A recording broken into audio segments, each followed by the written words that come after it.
Welcome to week 1 of the Master Your Day self-study program. I'm so excited to dive in, guys. This content and the things that I learned and applied in my own life and have shared with my clients and audiences over the years are absolute game changers, and some of it is truly mind-blowing. This is stuff that when I took the group through the live program, I got so excited because when I was getting to some of the points, I was going, guys, these are the things that took me years or tens of thousands of dollars of investment to learn. And now I get to condense them down into this lesson, into this module for you in a way that's concise, and you can learn it without having to waste all these years and all this time. So here's where we're going to begin. Most people think habit change is just about setting up your environment a little bit. Maybe you put your phone over on the other side of the room to wake up better. And the idea is that if you suddenly just change a habit, all these other aspects of your life will change and things will get better. What I've found is that consistently proves to be flawed and false, because if you remember in one of the promotional videos, we talked about the difference of an identity-based goal versus an outcome-based goal. But what we didn't have time to go into in that video is what needs to come prior to setting those goals in order to ensure we're moving our lives in the direction we want to go. Before we actually set the goals, we need to understand what are the values that you want to embody as you work towards these goals, and what is the why that drives you towards these goals while you use those values as a foundation. Now, before we go into discussing how you're going to identify your values and your why, I want to share with you a quick story about an amazing person called Jesse Itzler. Now, you may have heard me tell this story in some of my other videos, but this story carries so much power. If you're not familiar with Jesse Itzler, I recommend you go watch some of his podcasts and his interviews, because he is an amazing dude. The things he's done are, he's lived multiple lifetimes in one life, and he's still going, he's still doing wild, crazy things. And one of those things was, after this go, go, go entrepreneur lifestyle, he realized one of the areas he really hadn't worked on was his ability to slow down, his connection with self and spirituality. So he decided to live in a monastery for 15 days to see if he could take his super type A, fast clocking brain and slow down and see what he could discover about himself, the world, his beliefs, and more. So he goes to this monastery in upstate New York. He's there for a few days. He's struggling with meditation. He's struggling with all these things. Slowing down is so much harder than he thought. The silence, the peace, the lack of a phone, the lack of internet, the lack of technology. And he thinks he's going to go crazy. He thinks he's going to give up, but he ultimately sticks it out and has one of the biggest realizations of his life. Now, the numbers are slightly different, but essentially what he realized was this. If his parents are 70 years old at that point and he was 50, and he said, let's say the average American lives to be roughly 80 years old. Most people would say, okay, I've got 10 years left with my parents. So that's plenty of time. I got 10 years, I got lots of time to spend with mom and dad. But what he realized because of this slowdown in time was that he actually only visits with his parents twice a year. So instead of it being 10 years left with them, it ended up being 20 visits left. That meant 20 more times that he would see them if nothing else changed in the way he currently lived. All of a sudden, that radically shifted his perspective, and he realized that conflicted with some of the values that he lived his life by, and he needed to make a change, because 20 visits was not enough. And then additionally, because of the values he had around family, closeness, proximity, love, relationships, because of the importance of those values and that shift in perspective, he then made a priority of spending much more time with his parents, creating more time with his family, his kids, his parents, everyone together, because he realized this is fleeting, and if we don't take advantage of the time now, we don't know how much time we have to really enjoy and share. So the reason I share this is because this is why this is so important. You may have signed up for this program thinking about changing a morning habit or being more consistent with exercise, and those things are great, but why you do it is so much more important and going to be the factor that helps you drive through on the tough days and go for it long term. So when we understand the why, we're much better able to dive in and do the work that's necessary to make these real shifts in our life. So these days count. I know things have been crazy lately. I know there's been so much going on, but these days still count. These days still matter. These days are still important. Just yesterday was the 6-year anniversary of the day that my mom passed away. And as I'm recording this, I was reminded of many important things in my life. When I was younger and I set my goals about my jobs and what I wanted to do after college, I was graduating with $80,000 in student loan debt, and a lot of people would have said, take the higher paying job. And I had two options. One was a higher paying job at a company that had a product I really wasn't interested in. The other was not necessarily a product I was super interested in, but it was more on the path of what I wanted to do and I knew would be a step in the right direction. But one of the biggest things about that company was that it had excellent work-life balance, flexibility to work remotely. And I said, no matter what I do, I want to have the ability opportunity to be with my family and go be with friends and spend the time with the people that matter the most, because I know no amount of money can replace time with those people. Now, when I accepted that offer, I couldn't have known how important that decision would be years later when my mom got a diagnosis with pancreatic cancer. Because my values were how I set my goals at the very beginning, even without consciously understanding that or picking it deliberately, I just said, I want work-life balance. I didn't realize that what I was doing was setting a goal based off of value that supported that. That I said family, friends, relationships is one of the most important things to me, and how I set up my life will empower me to spend more time with the people I love most, especially because I'd be moving far away. Because of those decisions, I got to spend every day of the last 2 weeks of my mom's life with her, except the one day that she made me go home because she said I looked too tired and I needed to rest. And even in her darkest time, she was still taking care of me and everyone else around her. If you think for a second, I would have traded any amount of money or anything for that time. As much as it was the hardest thing in the world to watch her go through this and not be able to do anything to fix it, being able to be there and hold her hand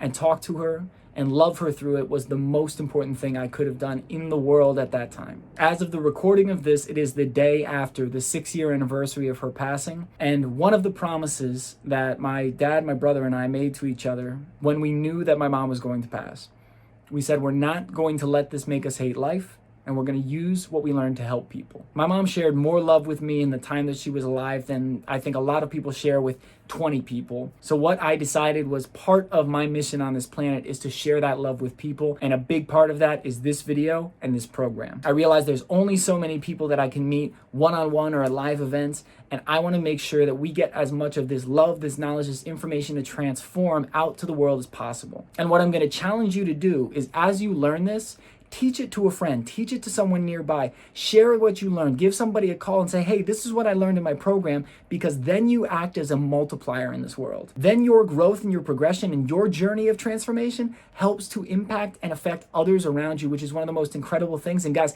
everything I do, every client I work with, I say that is a prerequisite, is that you're going to share, help, and embody these values. And then the way you live acts as an inspiration for other people. Then when they come to you and ask, what are you doing and how'd you figure this out? You're ready to share and help them on their journey. So let's dive in on the specifics of the week 1 of the Master Your Day self-study program that are going to help you kick off on the right foot so you can accelerate your results in a way you never have before. Now, in your Master Your Day workbook, activity 1 is going to have a lot more questions that are going to have you dive so much deeper into this topic. And I recommend you really block out some time, 30 minutes to an hour. An hour might seem like a crazy amount of time, but when you really put the time into these answers, you're going to come to understand yourself, what you value, what are the things you want to work towards so much better. And then when you set goals based off of that, it changes the game entirely because you're much clearer on why those goals are important. Many people will say, I want to lose 10 pounds. You ask them why, and they go, I don't really know. I bet you ask that same person a few weeks later, either they haven't kept up with their program, they're inconsistent, or they gave up entirely. The people that have clear connection to why they're doing what they do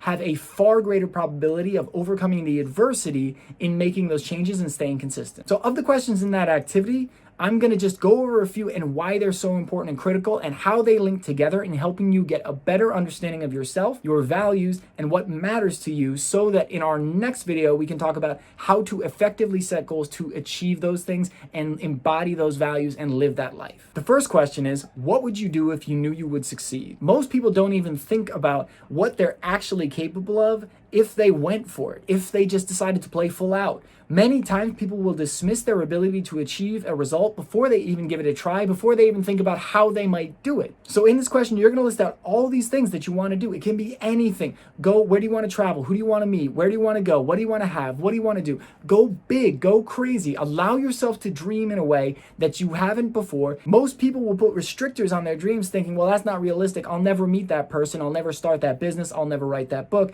So I shouldn't really set my expectations too high. What we're doing in this program is shattering any of the old paradigms that tell you don't dream big, don't think about it, be reasonable. Those words are for people that are stuck in the matrix. They're not for you. Those words don't serve you. This is a time to allow your heart to open up, allow your mind to open up, and say, what would I do if I knew I would succeed? No matter what I set out for. Now, what you'll find is most people will list off the obvious stuff first, or the things they think they're supposed to want. I'd pay off debt, I'd buy a big house, I'd go travel, I'd do this, I'd do that. Then you say, okay, then what? And what comes after is very indicative and reflective of what really matters to you at your core, because then you'll start to get down to the things that actually light your fire, that actually are linked to your passion, that actually light you up. And those are the things that we're later going to set goals to move you towards and habits that support you in those goals. So it starts with your identity, your values, your why, then your effective goals, and then the habits that support you in those goals, and then all the routines under those habits that help you keep going and stick to them long term. So we talked a bit about how identity can work against you with outcome-based goals versus identity-based goals, and we're going to go more into that in week 2. But let's talk about the other things that often stop people from achieving or even trying to do the things that they want to do in their life. These things primarily, in what I've seen, end up being ego, your comfort zone, and a lack of clarity on your values. Ego comes into it because the ego wants you to think you're the center of the world and everyone's paying attention to you, everyone's watching everything you do, and if you mess up, it's going to be on the global scale. In reality, people are focused on themselves. We don't need to be worrying about what other people are thinking of us, because the thing is, if we lived our lives for other people, we end up doing what we think they want, and then we don't end up getting the results, and we end up unhappy anyway. It's like, what is the point? I'd much rather shoot for what I want, regardless of what other people say, and if I achieve it, fantastic, but if I don't, I'll be far better for growing in the journey, in the direction I want to go, versus trying to live somebody else's version of a great life. The comfort zone is exactly that. Feels good, feels safe, but the interesting thing is we can also be really unhappy and really uncomfortable in our comfort zone, but we're so afraid of pushing outside that and growing beyond that we stay stuck because we're afraid of venturing into the unknown. But in reality, the unknown is where all our growth lies. That's where all the discovery lies. That's where the new relationship, the new job, the new opportunity, it's all outside that bubble. So in this course, we're going to talk about how your mind tries to stop you from getting outside your comfort zone and how you can overcome that and use the science of how your brain works to your advantage. And then lack of values. If you don't understand what values you're trying to embody as you work towards a goal, then any path can help you get there. If your values aren't clearly established, then you run the risk of going down a path that doesn't serve you and conflicts with who you are and who you want to be. Imagine you set a goal of making some extra money. You said, you know what, I want to bring in some additional income. I want to have more money for trips and to buy things and to provide for my family, but you didn't set this goal with any values behind it. Well, your mind is going to go to work. Your mind is a problem-solving machine, and it goes, okay, we can rob a bank. You see that little old lady over there? You could probably take her purse, probably some money in there. If we don't have values that clearly establish how we're going to go about doing it, then we run the risk of just falling into either what's easiest, which generally doesn't work and generally has long-term consequences, or what's ineffective, and what are the things that we know right now that haven't helped us get the result in the past. Now imagine saying you have values of integrity and honesty and commitment and passion and service, and then you say, I want to make more money. Well, it cuts out those options we discussed earlier, and you say, what are the options that build upon that foundation that I can actually help to create the life that I want to? And how do we actually overcome those things that hold us back? I think primarily it's 3 things. 1 is awareness. If we're not aware of what we need to change, we can't actually change it. 2 is introspection. Introspection that helps you understand why you didn't do the things you said you wanted to, or why you did do the things you said you didn't want to. And that introspection also helps you understand what the next step you want is in your path. Then there's the critical component of action. You'll hear a lot of people in the personal development world say, just believe it and it will be so. You can manifest it, you can this, that. What I believe and what I've seen for myself and my clients is that action is one of the most critical components, and often taking action before you believe you're ready is so powerful in actually living the life you want, because so many people get hung up in trying to figure it out, be perfect, try to have everything laid out perfectly before they even begin, that they never even get started. What I'm going to share with you and teach in this program is how you can overcome the fear of the resistance, understand how the mind works, and start to not only be clearer on what steps you need to take, but be able to take that action much more rapidly and positively impact your life and the lives of people around you. So as you go into your week 1 activity, I want you to think about what values you want to connect with and you want to be at the foundation of everything you do. Honesty, integrity, positivity, love, sharing, caring. You can go as far as you want with this. I think list out whatever resonates with your heart and lights you up. And then as we talk about goal setting in the next video, you have that foundation to build upon. That's the rock, and that's what you're going to build your amazing new life on. Also, keep in mind, think about the emotions you want to cultivate along the way. This was one of my early mistakes in starting a business. Was I never thought about the values or the emotions. I just said, well, I need to get X downloads, I need to make X amount of money, but I never thought about what emotions I wanted to cultivate while I was doing that work. So many times I'd be stressed, I'd be serious, I would just push, I would burn myself out, I would get sick all the time because I was just pushing so hard. I'm working full time, I'm building my business, I'm trying. What that ultimately led to was me realizing this isn't how I want to live in my business. This isn't the type of environment or emotion I want to cultivate. And so then I started to incorporate emotions and values into my decision making and into the way I set my goals. And pairing that with a powerful why is an incredible way to massively uplevel your commitment to your results. Now, guys, I want to be clear with you, and throughout this program, I'm going to be as honest with you as I can. Many people think you get an empowering why and things become easy. Many people think, oh, you get your why and your values and you're just going to go on autopilot and all your habits are going to take over and it's magical and it's a beautiful rainbow of positivity and everything's easy. What I have found is that even the most powerful whys don't excuse you from being human. So the why gives you something extra. It shows you why you're doing the work. It's what you can remind yourself of when things get tough. It's what you can remind yourself of when you don't want to get out of bed, but it is still going to be challenging at times because what you're experiencing is the human experience.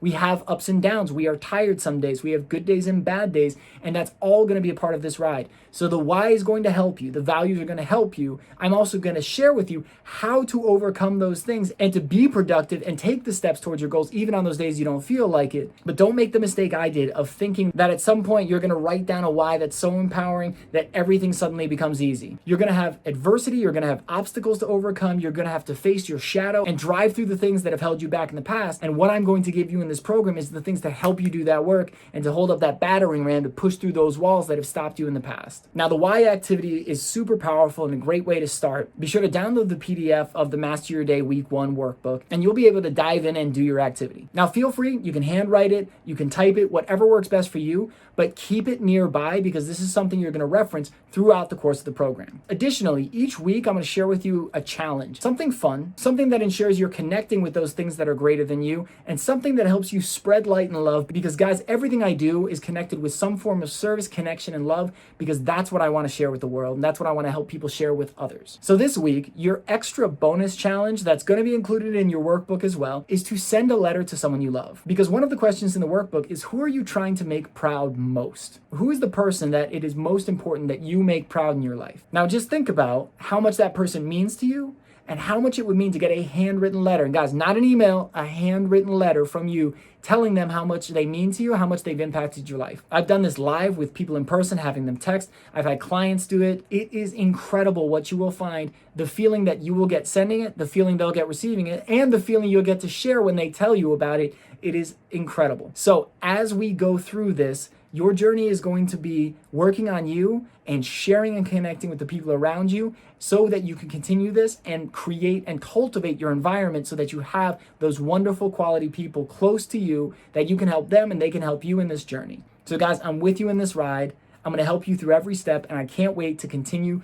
and dive in to really get into the nitty-gritty of the program and the meat of the material because, guys, we are going to cover so much in this program, and I can't wait to get into it. So let's get started. Really take some time, block some time for this activity, and then I will see you in our video for week 2.